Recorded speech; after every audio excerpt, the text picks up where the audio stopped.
Calahan, and I sit on the Adult Ed Committee, and we were thinking what would be a good way to get into Lenten discipline and looking at some of those issues.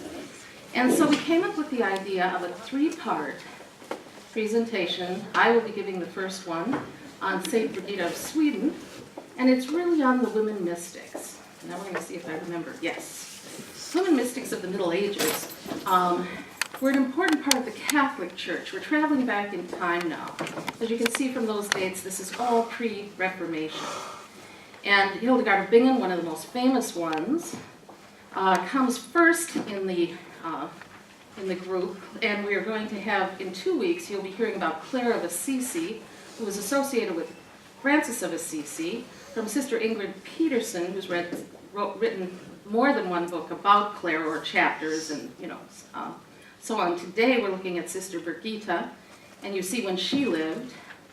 Julian of Norwich, quite famous for her writings, and then Catherine of Siena next week, next Sunday. Professor Jane Roadheffer of Pepperdine University will speak on Catherine of Siena, and she thanked me for asking her because she said, oh, that's great, I'll get back into her, and she's making all her students read Catherine of Siena this semester, so she is a professor of philosophy. And Marjorie Kemp, another person sort of in this tradition.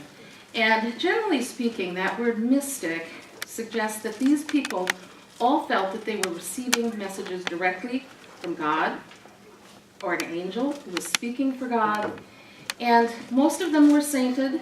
It's interesting, people think Hildegard was sainted. She wasn't, but she, as the Germans say, the people have made her a saint. So these were people who were helping build the faith. And as we'll see with Saint Birgitta, she's at this early Christian period in Sweden, but she will have an impact throughout Europe, creating her own order of the Birgittine nuns. So how did I get interested in this? This book was published in 1997, Birgitta, the Passionate Prophet. This is one of those historical fiction works, which can be very, very good. Gregory Philippa with the, is that the right name? Philippa Gregory with the Queens of England and so on. And this person, once I read the book, of course gave it to my sister to read, I realized that the place that she had done the place that ultimately became the seat of the order, I should say, because she lived in different parts of Sweden, is actually near where my mother's people are from. And so it's Vadstena, right there. It's on the southern shore of Lake Vättern. Lake Vanen and Lake Vättern, the two largest freshwater lakes in Europe outside of Russia, outside of Lake Baikal. And Skara Cathedral has been established up here by the time she's comes into existence, and then Lund Cathedral down here. So this is the early Christian period. And the book kept saying, it's all there. You can go see it. You can go see the cloister. You can go see the Abbey Church. Well, when we decided to go over there and buy a new Volvo and drive it around Sweden, we picked it up in Gothenburg. The one thing I knew was that I wanted to go to Vadstena, and I'm going to just come clean here. My Swedish is not very good, as my father used to tell me. But when I was in this city, I was in a lace shop, and we were chatting, and a woman with they all have good English over there. I said, would you say the name of your town? And she did, and my face must have gone. And she laughed. She said, it's very old Swedish, and it's just not worth me trying to say it. Had I known I would be giving talks, I would have recorded what she said. So I'm just going to call it Vadstena, and you're going to have to bear with that. And you can see how close it is to Stockholm and Uppsala. And so that's the area of Sweden which we are going to visit today in the Wayback Machine. What's the significance of Gotland?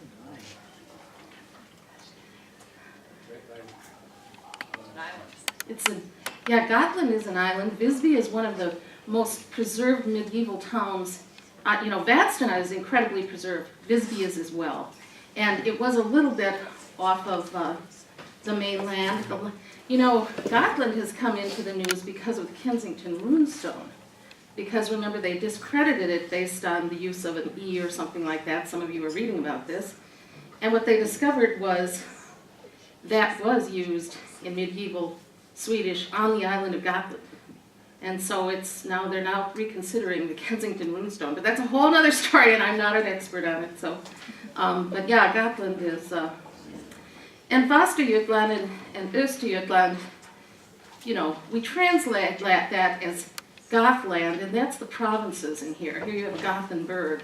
So these words they play with have to do with the ancient tribes, whether you call them Goths, or we know that the word Geat is important.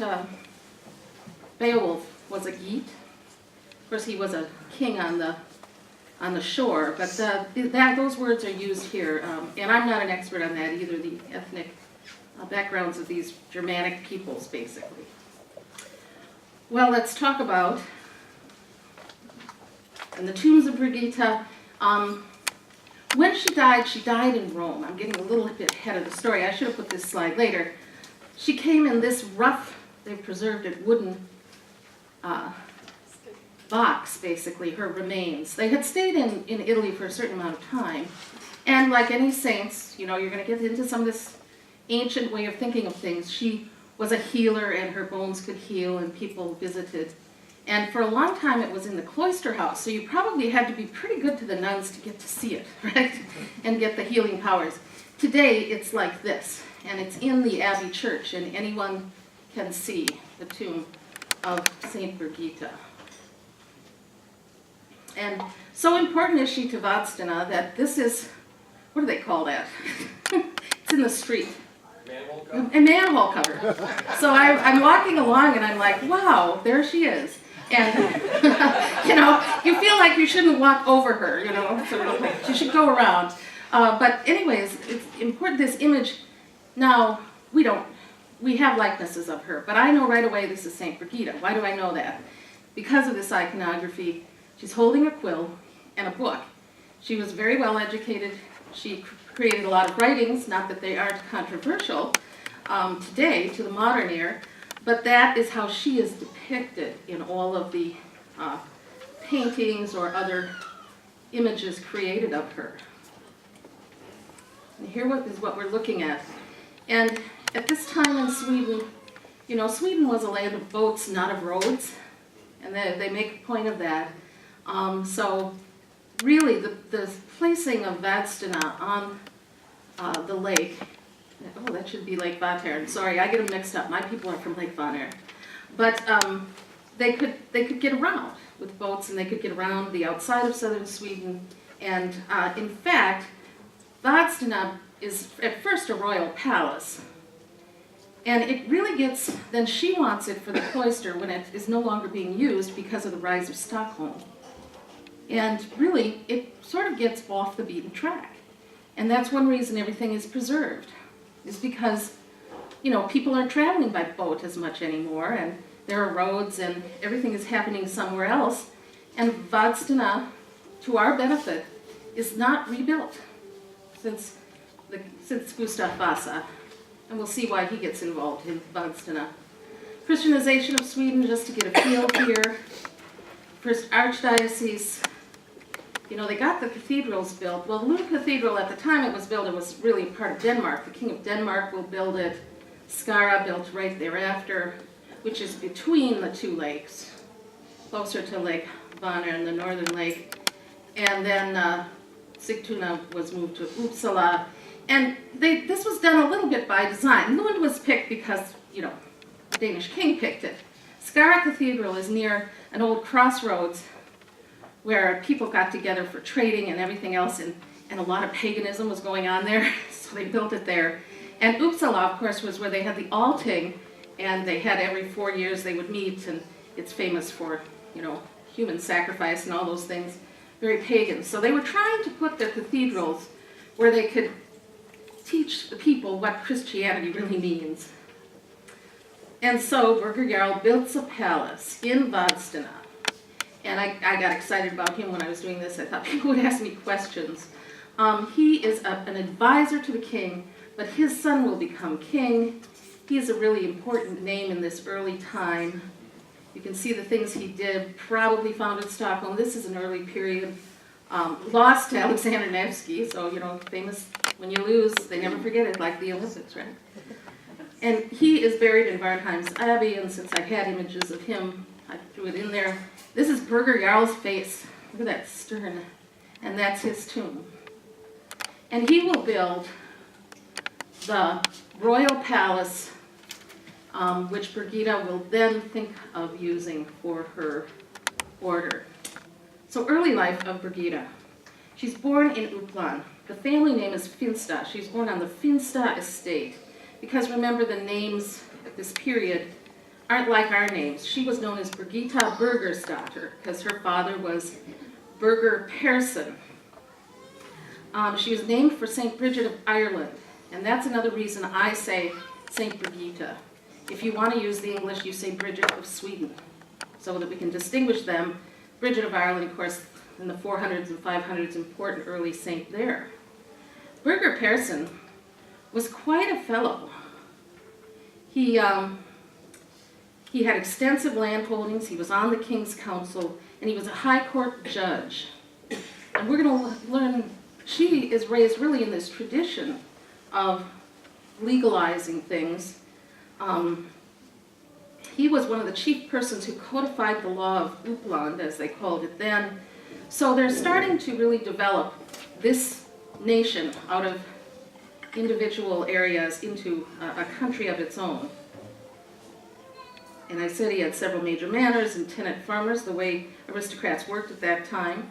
Her mother was of the Folkunga family, which was also a law-giving branch, but they were related to the royals as well. And he will take a second wife when she passes, Lady Ingeborg Bengtsdotter. Birgitta has 6 brothers and sisters. 2 boys and a girl die young, and that was fairly common at the time, that not as many of your children lived to adulthood, and Birgitta was lucky that most of hers did, all of hers did. She is the eldest daughter, and we know little about her early years. And of course with saints, you're always suspicious that they're making it up. One of the things I found is she spoke late. Now I can believe that because we know that. And of course the sad thing is that in 1314 her mother will die. So she's only 11 years old. And at that point, this was common amongst the royals, for whatever reason, her father was gone a lot. They say that although she adored her father, he was not around very much of the time, but she was very interested in his work, this law-giving, this judgeship, and all of this. At 11, she moves to Östergötland, so we're getting her out of, I should tell you that Finstad is close to Uppsala. So it's in that part that I pointed out. And whenever you have an ecclesiastical site like that, a university will evolve from it. So you've all heard of the University of Uppsala. It's one of the first universities of Europe. It was really created in 1477. But out of this tradition that if you're going to have a church, people have to read and write, you have to make copies of things. And so naturally universities, if you look at the early universities of Europe, they all grew out of these early ecclesiastical sites because that's where the learning was. So she moves to Östergötland, and her uncle is with a maternal aunt and uncle. Of course, he's an Östergötland lawgiver, so you see how she's getting. And she's going to notice that there are differences, particularly in women's rights, between Uppland and Östergötland law. So it's interesting, one of the commentators that I've read said her revelations often sound like a court case. The judge is God, the prosecutor is the devil, and the defense attorney is often Mary, but sometimes Abraham. And she'll say, Abraham knew this, and Abraham knew that. And so she's trying to counter and give her ideas in these revelations. And of course, she was taught to read. Her father saw to that. That would be very unusual for a woman at this time. But of course, the aristocrats got special treatment. It would be unusual for men to be able to read, but the aristocrats did. Religious, and she was encouraged to read books. That's one of the things they mention about her father. And then she's considered a prolific writer, which is one of the reasons her iconography is the way it is. But she had a special connection with the father. Father would go on pilgrimages, make donations. He was a very devout man. His first wife was descended from an aunt who, listen to this, founded a Dominican abbey at Skönega in Östergötland. My dad would be laughing. And this aunt visited Rome several times and went to Jerusalem. Now this is a grand aunt. So we're back in the 1200s. Makes me want to research her more. I couldn't find much more about her than what I got from my sources. But what an example for Bridget. She would have known this. Her mother also had ecclesiastical connections. So we can say from the sources, she was a religious girl. And she even was found in prayer by people who knew her when she was a child. And she felt that she was having visions at this time. So that's the mark of a mystic, that she has visions, and she did it very young in life. She thought seriously about a nun's life, and I do have a quote from this early period, quote, "My body is an untamed colt, and my feelings like those of the wild woodfowl," which is an interesting quote for them to preserve.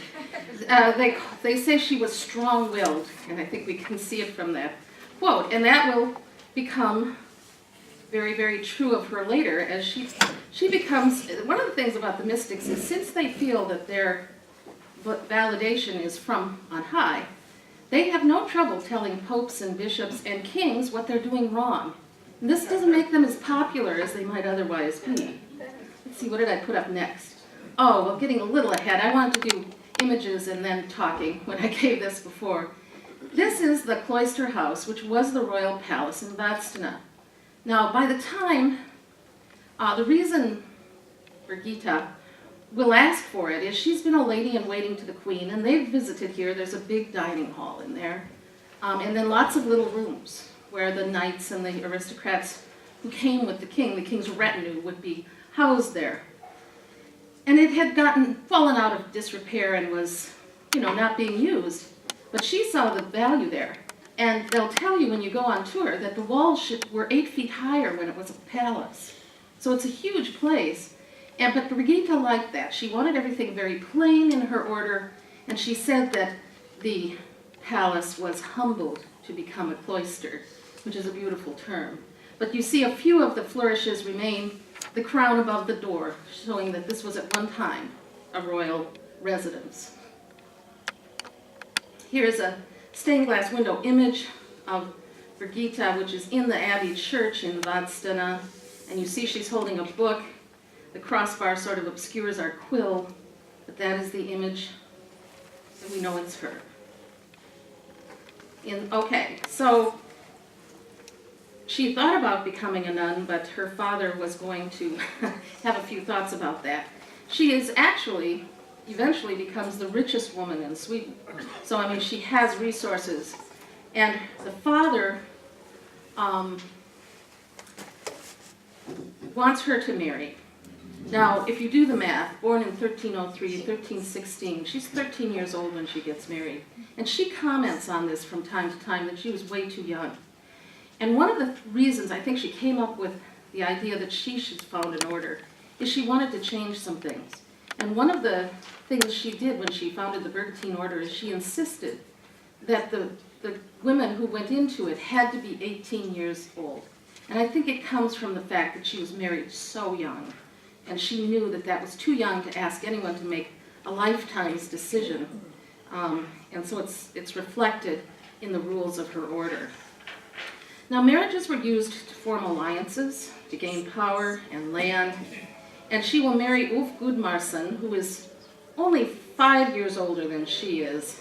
And her younger sister, Katarina, will marry Ulf's brother. So you see these two men are going to put their families together. The fathers were colleagues, and on the same side during what I call the strife of early 14th century Swedish politics. She is now married, went to the manor of Vasa, and this was interesting. Her husband will do war service to exempt their estate from taxes. You always wonder, this is a noble pursuit, but there was a very good financial reason to do that. But once he did war service, he was made a knight in 1320, so Birgitta is now Lady Birgitta the mistress of a manor. Ulf is chosen as a lawgiver. He's a member of the council of the realm. He's not home much. And it's interesting, they record of their married life that she just felt like he wasn't very well educated. She told him, you have to read more law books. You know, you're not as learned as my father was, or as my uncle. So her personality is coming through. She's even telling her husband, well, you know, straighten up and fly right now. You're supposed to be a lawgiver. She would entertain beautifully when he was at home. When he was not home, she fasted. And they talk about her laying on the floor. So this may have been fairly severe. Today we always think of anorexia nervosa when we hear about that. But fasting at that time was considered a sign of, you know, religious fervor. She will give birth to 8 children who will all make it to adulthood. What a blessing. And she herself was healthy because she's going to outlive her husband by quite a bit. She is mistress of the manor, so she immediately decides to build a building for the sick and the poor on the land. And she was very active with this. And we would call this an early hospital. And it's interesting that later in Rome, they're very impressed with her. I'll mention this again probably, because they say she always knows who's going to die, and they thought this was meant she would see her. And if you think that she was actively working in hospitals most of her adult life, she probably did gain some knowledge of things, and she certainly was doing good works, as we say. She went with her husband and got to know the royal court. She was actually when Blanche of Navarre married the king, she was chosen to teach her to speak Swedish. She was known for being well-read and so on. The children were raised in monasteries, which is a sign of their devoutness, which allowed them to go on pilgrimages. And she and Ulf will go on pilgrimages, which was common in the Middle Ages for people of their means. She would write of her daily life at Ulfasa, and that's where I think the statements we have come from. And they were at first well liked by the royals. Magnus, King Magnus, was a Volkunga, so he was a relative on her mother's side. But after a while, they tired of her moralizing, says the sources. And the court, she said, was frivolous and vicious. And later she will write critically of them. And, you know, I checked the wiki page today because a year ago I was telling Ruth Johnson that the wiki page was full of people saying, you know, she wasn't very nice to the kings, and she was very critical of them, and, you know, so there was obviously sort of a falling out. They will go to a pilgrimage to St. Olaf in Trondheim, others in Scandinavia, and then finally they go to Santiago de Compostela in Spain, a long trip. And as always, it seems like when people take a long trip, they take a chance with their health. And that should be 1344. He lived a long time. No, I didn't see that. Even when I used this a year ago, I should remember. 1344, Ulf will die. So now, think of her marriage. It's been 28 years. She's had 8 children. And she has to consider what she's going to do next. I have some notes on her children. One of her sons will be a Knight of the Holy Sepulchre in Jerusalem, was a lawgiver in Smoland. The important one is Catherine, who will become the person who sort of carries on her order afterwards. So, let's see, do we have a picture? Yes, images of Birgitta in the Abbey Church. This one is wooden, and they think this is the most accurate one, carved in Germany. And you can see she's a very appealing kind of woman. And here, this is carved in stone, and she is having a vision, an ecstasy, they would say. So she's 41 years old, and she's a widow. You can go and see the cloister house, which has all these small rooms, but the chapel is there, where the chapter house where they met. The chapel having been a royal chapel, but then used for the private use of her order. And scenes from the museum. When it gets set up, they're going to be famous as a scriptorium, which is a natural, and you see another image of her. She's holding a book in a different way, and we see the inkwell. See how it's hanging from her hand and the quill. They were also famous for their embroidery, tapestries, they say, because they were in a little town. The last time I gave this talk, somebody said, well, didn't they work the land? The sources say that the royal palace had an herb garden, and that became their vegetable garden. But they would have been, the king endowed all this. He gave her these buildings, and then of course there would have been farms out there that belonged to the order, and they had to bring their produce in, and that's how they got what they got. You know, if you have a rural monastery, then they probably sell honey and make bread, and that wasn't the case. This was a small town, but a medieval town, and they were into books and tapestries. Here you see, these are all the little cells that they would have lived in, and she having been there, thought, well, this would be a perfect place. And here's the beautiful vaulting in the royal chapel. And the Abbey Church in Vadstena, when she gets around to writing to the king and queen, and they're very interested. She has a good relationship with one set of royals. Unfortunately, they don't rule very long. But she gets all this in place. She wanted it as plain as possible. She felt that a lot of the ornateness of the period, she was not impressed with that, but large. Look at the size of this. At the height of this, if you were a pilgrim, and they say she specifically said 2 doors, one to go in, one to come out, there would have been 16 different altars. So you're going around from altar to altar, which was apparently common. So it became famous as a pilgrimage site because there was a lot to do and so on. But they've added some touches, but it was considered very plain. And the king didn't like that. Luckily, we have these letters back and forth. They wanted it to be ornate. They were going to be buried there. This was their mausoleum. So there's this tension between, again, she's fighting, right? There's tension between the king and queen who are like, well, we should have stained glass windows, not plain windows. But you see with this large space how great it is that they're just the white. Widowhood. So now she has the question. She's 41 years old. She's lived really a pretty good life. She had 2 options. One is to remarry, or there's evidence that she and her husband were already thinking of entering in these later years into to live in the abbey, and Alvastra Abbey is where Ulf is buried. Well, she's sort of hard to match. She's the richest woman in Sweden. She has awfully strong ideas. They had already sort of decided that they were going to give up sexual relations and go into monastery living. So she gives it a try. She lives in Alvastra Abbey. And I love the way it's said. She realized she was not ready to give up the world. She must have felt after her active life, and she also learned something about how these early monasteries were being run when she lived there. And she felt that God was giving her instructions to create an order to suit her vision of what this type of contemplative life should be. And the king supported her at this period of time. And in 1346, after this back and forth, the royal will gave Vadstena as an abbey.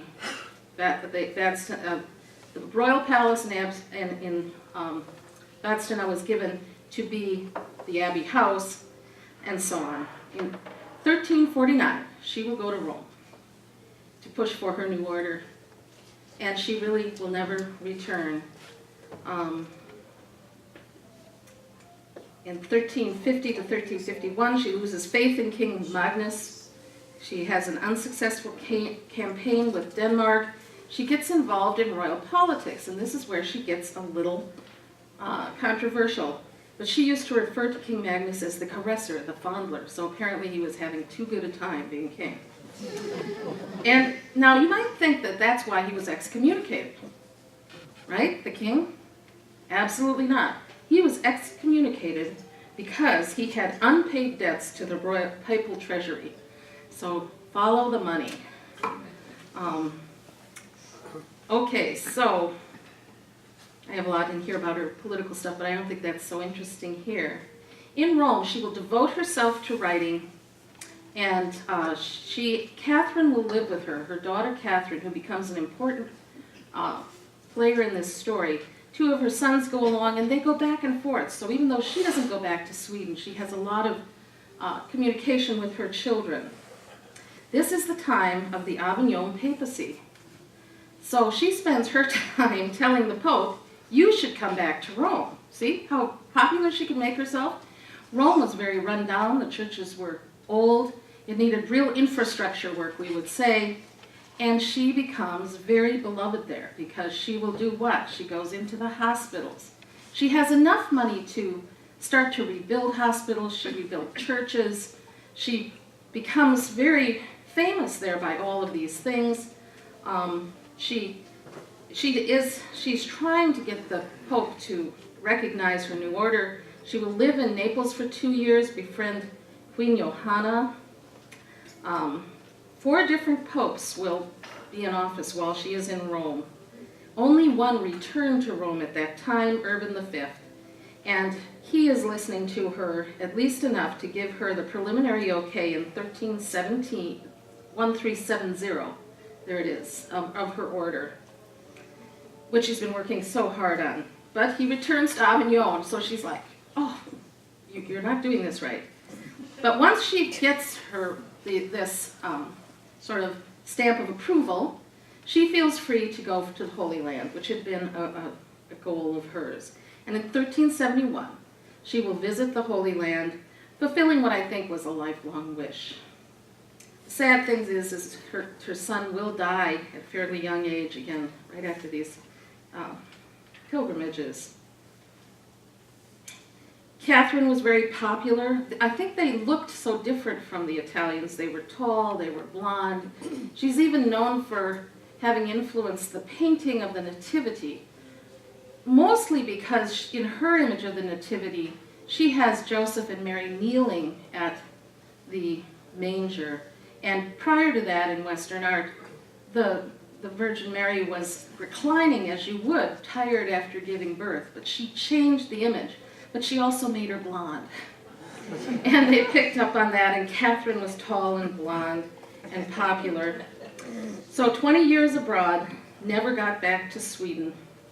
But as I said before, she got to know Clare of the Franciscan order, and she has some depictions in her writings that are quite graphic, but the Black Death was going on at this time and may have inspired some of her graphic depictions of hell that was certainly on the mind of people in the Middle Ages at this time. She was also interested in the sufferings of Christ, famous for images of Christ's birth, as I said. She was called the Seer of the North. In Naples, she was called the Holy One.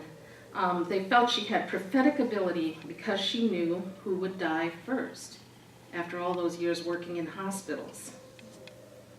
In 1373, she becomes sick, and she will die at 70 years of age. She's returned to Sweden by her children, and we've talked about her attributes, the book, the pen, and sometimes the writing desk. She was very prolific, having penned 700 revelations and varied collections of her letters, her preachings, and attacks. That's a direct quote from one of the writers, that what she was writing were attacks on everyone else. She felt she had a direct channel to the divine.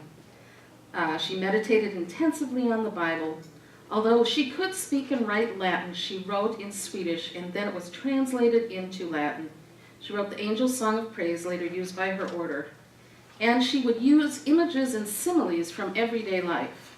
And that's, I'm going to let you read some of her words. I always like to get the words of the person in the room if we're talking in a biography like this. But, if you go to the Wikipedia page today, which I checked out to see if they were still fighting with her, they are. And they say, geez, some of these writings are very impenetrable. And they are. They're very, and, so they're not used that much. And the popes have been actually asked to comment on this. And the one thing they've said is we have no doubt of the internal validity of what she was seeing. But some of the prayers where she guarantees you, if you pray this, you get that. The promises, they say the promises are probably not ironclad. And I think one of the problems here is when she wrote in Sweden, she didn't get the greatest translators. And, I picked this up in Stillwater. Have you ever been to, there's a bookstore in a church. and it has some very obscure things. This was published in 1927, and it is these revelations, which I could have put excerpts of, but I'm just going to, the translator from 1927 now says, in the introduction, "It remains but to plead for a small meed of indulgence for the translator, whose task was not an easy one, since, as has been remarked, there exists no critical edition of the works of the saint, and the Latin text which we possess is a rather crude rendering of Bridget's native speech. In rendering the prayers of Saint Bridget, the translator has used his own discretion in omitting several passages which, whilst they may have helped the piety of a ruder and simpler age, are emphatically not to our modern taste." So, so this idea that when Queen Christina was in Rome, she said, "I don't want to be thought of as a crazy saint," and she was referring to Saint Birgitta. So we have to take all this with a little grain of salt. Another quote from her directly, getting her voice in the room: "I wish to found this order first and foremost for women, and to the honor of my most beloved mother." So again, this idea of focusing on the female. Well, what is her legacy? She's returned to Vadstena, as I said, by 1374. In 1378, her rule is sanctioned by Rome. So Catherine and others had to continue to work to make sure this order came into being. The Order of the Most Holy Savior, and even so, she fought for a lot of individual things. It's still considered a part of the Franciscan tradition. The Abbey Church is consecrated in 1384.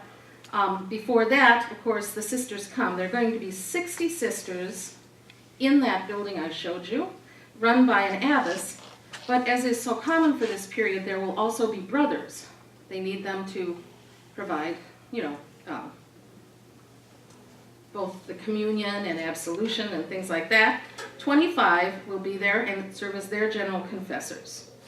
And so the royal burial place is in front of the altar at the Abbey Church, called the Folkinga Mausoleum, and the decayed palace becomes the Abbey House. Sisters must be 18 before joining, as I said. Oh, linked with the Augustinian rule. I had that wrong. Augustinian rule. I got excited about Claire being in the story. The other thing about her order, they said, is it's healthy. She must have felt when she was at Alvastra Abbey that there was an awful lot, and she was a person who fasted, remember? I said she can fast herself into lying on the ground. But she wanted them to eat healthy food, fresh fruits. She was very specific about things like that, having been a mistress of a manor. And there was a good balance between worship and praise and hard work. They were expected to work, whether in the scriptorium, in the herb garden, doing tapestries. So it was felt that she was bringing a better balance into a livable lifestyle, into an order designed for women, and that's why it became so popular throughout Europe.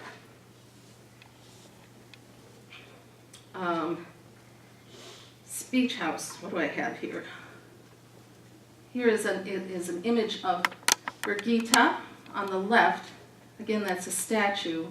And this is the house where the brothers lived. And when it's now run as a hotel, and the place where they ate is where you can have breakfast, which is really fun, and we ate there more than once. But they didn't want us to live there because they said, "You're Americans, don't stay there. You won't be happy." So they had us in another place. So, but you can stay there. Oh, yes, and this was sort of cute. They left this. The brothers and the sisters were not supposed to communicate directly, so they could talk through a grid like this. So you see, that's how they communicated. But as I say, when they were in the church, of course, well, actually, they were sort of separated. The church has a high door on the side, and it was linked to the Abbey House, so that they had sort of a skyway, an early skyway for the sisters to come from the Abbey House to the Abbey Church, and then they were on a balcony somewhat removed. If you've been to St. Mary's Chapel, and the nuns listened to the choral arts from the back, so it would have been like that. They would have been somewhat removed. As the pilgrims are moving all through this huge area, going from altar to altar, it must have been Of course, when they had services, everybody had to behave, but it must have been quite noisy and exciting and all those things as they got together. Now, what's the next thing that happens? Well, the Reformation. So what do you do if you have one of the most famous abbey houses in the country? I've told you a lot of this, so I'm jumping ahead here. I have 60 private altars were ultimately set up in the church in the balanced order. Oh, she had a wonderful library. She amassed a beautiful library for the nurses and we've got some of those dates down. Well, in 1391, after all this work and after the order has been set up, Birgitta will be canonized by Rome. And you often hear Saint so-and-so in the Scandinavian area, but she's the only Swedish person to be canonized by Rome versus the people. And in 1482, her daughter Catherine, who becomes the first abbess and follows through on all of this. Remember, Birgitta dies before it's all carried out. She will be beatified. Then comes the Reformation, and Gustav Vasa wants to make a statement. He was born a Catholic, he becomes a Protestant, and he goes to Vadstena, and he's going to build a castle. I should mention that the abbey outlived Gustav Vasa's reign by 50 years. He tolerated the Catholic there. But in 1595, the abbey will be closed. But because of all the good work, it becomes a hospital for the mentally ill for a couple hundred years, we're talking about. And then it becomes a home for old soldiers' home, they say. Veterans' home, we would say. So it was always used for charitable things, and this area was known for charity and so on and so forth. But Gustav Vasa in 1620 says, I'm in charge. I'm going to build a castle in Vadstena. He doesn't take down the abbey church and the cloister, and isn't that wonderful? Because he could have done that. But he preserves that because it's part of the history, because it's beloved of the people. But he puts up a much larger, beautiful castle, which is still there. And, Gustav Vasa didn't want to spend a lot of time in Vadstena either. All his stuff was happening somewhere else, although, he was, there's another shot of it. You can see how much bigger it is, and typical of the time with the the interesting rooftops. So by 1716, the family will lose interest in that castle, and when you visit it, they'll tell you it was used for grain storage, among other things. So it became a silo at one point in time. But now it's being restored. So as we were walking through, there was a lot of restoration going on, and there was a theater company that was rehearsing. This area of Sweden, Vadstena, which is so preserved, there are some government buildings that date back hundreds of years. There are small shops, lace shop, glass shop, great places to eat. It's said that this is the most visited site in Sweden by the Swedes themselves, that they want to see this and see their history. And I don't have a picture of it, but there's a moat around the castle because we're right on the lake. There are beautiful sailing vessels there. So this whole thing is still being used and pursued. Now, the Order of Birgitta spreads through Europe and survives elsewhere after the Reformation. So it only lasted for 50 years till 1595, I should say, in Sweden. But it survives elsewhere. So what happens in the early 20th century, I'm going to get to that. In the early 20th century, some of the Birgittine nuns from, I think I wrote it down, Uden, decide to come and formally restart the order in the area of Vadstena. That happened in 1963. They started to come. 13 nuns in 1973 built a new church for the 600th birthday of Birgitta, and they're still there. You can see them walking around with big smiles on their face, and they like to hold services and they like to interact with the people, even though, of course, there's not a very strong Catholic Church in Sweden. But I think that return is one of the reasons that in the year 2000, the millennium, Birgitta was named one of the patron saints of Europe. and here are the others. And that's, that sort of generated some interest in her and helped us all to get to know her and her story. And now, the best way to get to know her, you're going to have to do some work. Oh, I don't know, do we have a traveling, we don't have a traveling mic. Do you all have one of these? Yeah. Oh, no, that was a no. Okay, let me pass these out. You have a timeline. Sir, would you like one of these? Okay. Sure. Go ahead. Thanks. I'll take this off my ear so we can do this. So you have a timeline to take with you, but the other fun thing is that her statements, remember I said she was very practical, they're sort of homespun, and can someone read the first statement on the back? Is that all right? Even as a mother, when she hears her son's voice. I'm sorry, he's going to speak in the microphone. Even as a mother, when she hears her son's voice, gladly runs to meet him, and as a father, when he sees his son working, runs to meet him halfway and help him carry his load. So do I run to meet my friends and make that which is difficult easy and light for them, so they can bear it in joy. Beautiful. So comment on friendship. Here, next one. I am like a good glassmaker who makes beautiful things out of ashes. And again, I noted at the top, this is often God, it's the voice of God. It's her interpretation of what he was saying. Remain steadfast and brave, even though the plow is drawn by oxen. It is the plowman who steers the plow. It is the same with my words, even if you know and hear them. They are not completed according to your will, but to mine. I know how the earth is and how it should be plowed. So again, a very humble imagery to talk about the role of God in the world. I can teach to do that. Be a good example. They are like those who nonchalantly build with stones and use no cement. The result is that the stones loosen soon enough when the storm comes. Great image. If anyone is superior over another, he ought not to be haughty on that account. We are all human beings. Homespun advice, really. Being put in the mouth of God, though, which is so fun. Would you like to read? It is not suitable for a wise person to be in a hurry. We should have a little discussion of that one, right? Getting some wisdom here. How about this table? Which of the saints has experienced the Holy Spirit's sweetness without first experienced bitterness? So if you desire what is sweet, do not try to avoid what is bitter. Great work.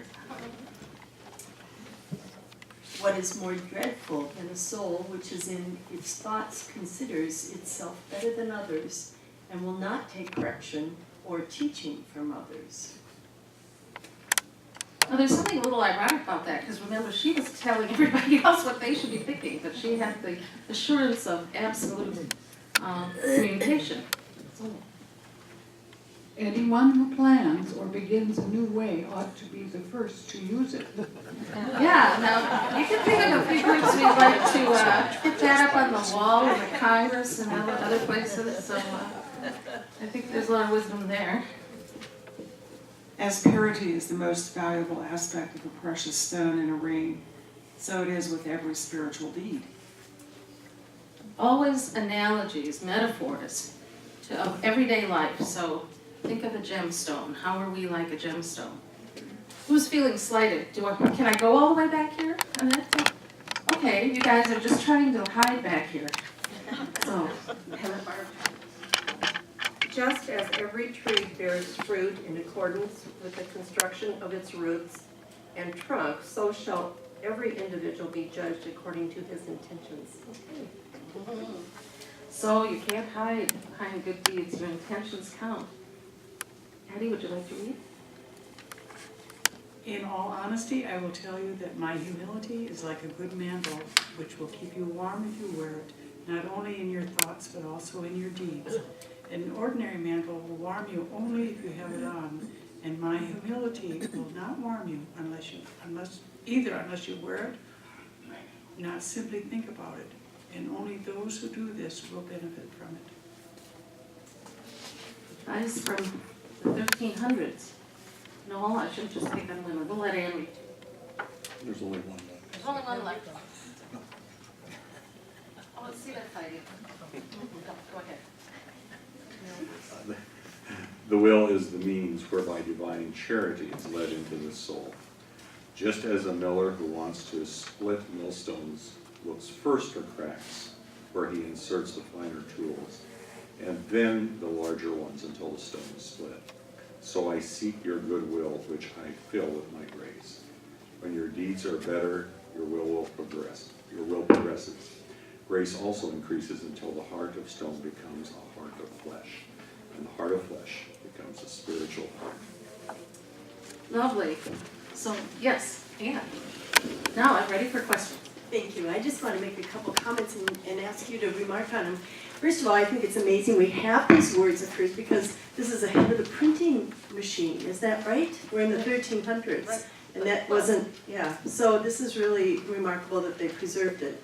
And then the fact that as a woman she was a reader and a writer was remarkable. And can you comment even on her age? She didn't die till 70, and that seems like a very long life in that era. Especially when you consider that the Black Death was part of this century, and as they say, it influenced her. So 8 live births, she outlives her husband, she goes on pilgrimages, which is hard to do. This was a hardy woman.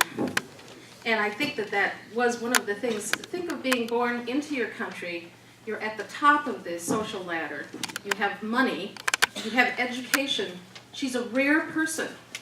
And she took advantage of that to really make a difference in the world and try to, I don't think it's lost on people that Sweden was sort of a backwater. Rome didn't know. They called her, this person of the north. She was pretty exotic when she got to Rome, she and Catherine both. And if you go to Rome and say, I want an order for my country, and she really fought for it to be separate, and they ultimately said, well, it's part of the Augustinian order, and she never liked that. She was fighting for autonomy. She really was putting Sweden on the map, in a way. Now, that's the answer to the second part of your question is you're really right. She was very lucky, but then she acted on her luck. Yeah, I didn't have any of these statements till I went there, and they had pamphlets in English. So I couldn't have gotten those any other way, but they preserved them there, and whether they come from her letters, I don't really know. But by going through all of these, I was able to get a lot more of the story. Oh, I have house cards. We'll pass them around. Not about that. Look at some of these. So I think that, if you read her formal writings from Rome, and they say that some of her translators were Swedish-educated translators into Latin. Their Latin probably wasn't as good as some of the others. And she was sort of conforming to this medieval, they probably said, well, you have to do it this way. She's famous for prayers like there's 15 O. They start with O Rex, or O often Mary, O God, O Mary, and so on. And that became a part of her order. She was trying to write the poetry, or the prayers for her order. And as I say, most of them sound very medieval to our ears. But these statements that they in the community have kept of her really make us like her. Her personality comes out of what you guys just read and says she was always trying to deal with reality, even though she was a mystic with visions. So even through all that, she tried to, I think, really make it come alive, what the work of God was and the way she saw it and the way she had been informed. So yes, I think you're quite right. We're lucky to have those statements written down, and we can't prove that they're not apocryphal, but boy, they sound like something a teacher would use, don't they? So they're attributed to her, I should say. Questions? Dick? Question about mystics. Just a question about mystics in general. Did they tend to do anything to validate their sense that God was speaking directly to them? Well, they had to be interviewed by Rome. And so people were always asking the papacy, Are these visions valid? And, it's an area I don't know much about in this way, but people, and after a while, I think Rome sort of got tired of validating all the women mystics because they lost a little power when they did that. And so, when the mystics would say to a bishop, Hildegard of Bingen fought with bishops more than the Pope, but she would say, I know what you're doing is wrong, and I have this bona fide that I've gotten from Rome. And so they did have ways of inquiring, they did have ways of trying to understand that these were true visions. This is a foreign idea to us today, but what it means is that they were in prayer, they were in communication, and I think their words really speak so truly to us that, when you hear the words of Catherine of Siena, or you hear Hildegard of Bingen, you have a sense that these people were very sincere in their faith and very sincere in their belief that they have been in communication with the divine. Or let me put you on mic. Thanks. Just a clarification. And we cited some on St. Francis and St. Clare, who were contemporaries in Italy and Assisi in the 1200s. I know Francis died young. Did Clare actually live? And you talked about Clare and Birgitta, and I'm wondering, did she live long enough for them to be in communication, or was she reading about her? Right, my sources did say that she met Clare. Let's see if that's possible. We're gonna have to go up. See, now I'm going this way. That was the first slide, if you remember. Talking to this thing over here.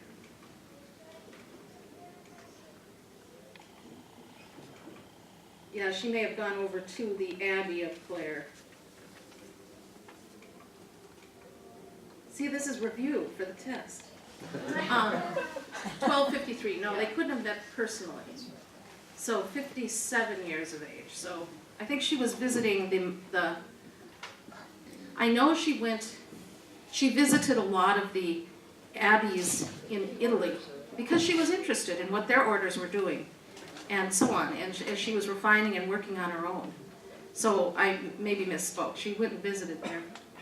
So she got to Assisi. She, I think walking, hiking, if you go to Scandinavia today, those of you who have been there, they really are great believers in walking your way to health. And she was just lucky enough not to get the plague, not to die in childbirth, lucky enough that her children lived to adulthood, and so on. So even though she was fasting, you might say, well, she got better food. Well, she did when her husband was home, because when he entertained, she never told him he could not feast and do things like that. But when he was out of town, which was frequently, she would live a very, very meager lifestyle. Yes.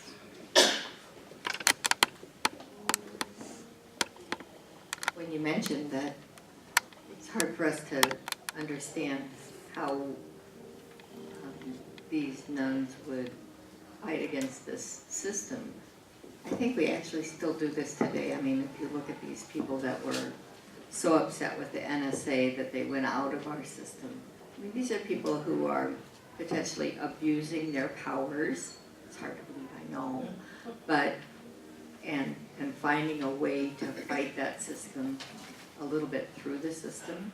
Okay, so if your local priests or bishops or whatever are using and abusing their powers, you can see women uniting and going to the higher authority and then coming back and trying to use that higher authority to shape their local surroundings. And I think we are still doing that today. Very true, and it wasn't just women. Francis of Assisi was certainly a reformer himself. And what was I going to say about that too? Yeah, the church at this time was not always, as I said, they excommunicated the King of Sweden for not paying money to Rome rather than his personal behavior. And it's also true that when the first cathedral went up in Scandinavia, I can't remember, I guess Lund is before Skara, the German archbishop complained bitterly because that meant that all the tithes in that area went to that cathedral and not to him. So as we see the Christianization of Sweden, there's a lot of politics going on, and of course, she can be seen as an early reformer because of these statements, although the commentators will say she never attacked the church, she attacked the Pope and the people running it, but that's pretty much what, Martin Luther will come along and really lead the movement, won't he? So, like-minded people. So I hope you've enjoyed your visit to the Middle Ages. Next week, come back, because you're going to learn about Saint Catherine of Siena. Thank you.